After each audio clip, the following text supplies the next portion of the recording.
Okay, so originally my WaveForm 4x4 MIMO was mounted on this post on top of my roof.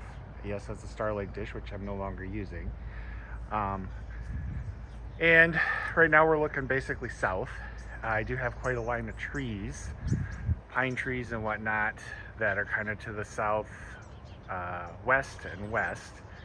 I was getting okay signal with it, but I knew the trees were definitely in play. So if I come behind here on my property, I do have an opening here. You can see this kind of the same set of trees. In the distance, you can see there's a water tower there. And about where this white house is at,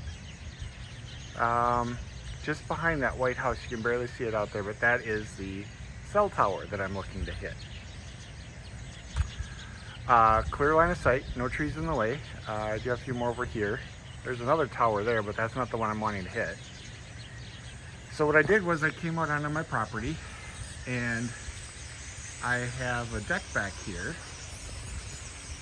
And that deck is actually clear line of sight. It's probably about 15 feet off the ground. I was going to mount it here at the point of my pole barn, but these trees right here were kind of in the way. It was really close. I ultimately in testing got slightly, we're talking small percentages better signal up there. What I did was ran the cable across from the barn, from that point across back into my pole barn, and I have buried Cat 5 cable, goes along my deck, underground about 4 inches, up to the house, and then into my Unify Dream Pro router that's in the house. The barn is not heated. It is protected from the elements. Coming into the barn here, you can see that's where my cable comes in.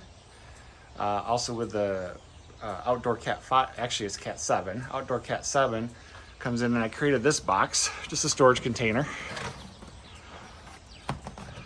Cut a hole in it so I could bring everything in. The tape is just covering up the metal brackets I mounted it with. There's some tape here on the bottom to keep things from sliding around. It's just a little smooth. You can see my antenna cables coming in here into it.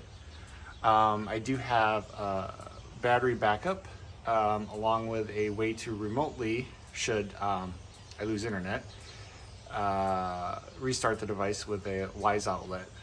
But yeah, I am probably going to add a, they make a device, we use it on our horse's tank, that when it gets below 40 degrees, the outlet turns on. It's just an add-on outlet basically. It's a little thermistor switch.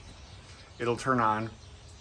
I might put just a small like reptile heating pad in here, possibly. I gotta wait and see.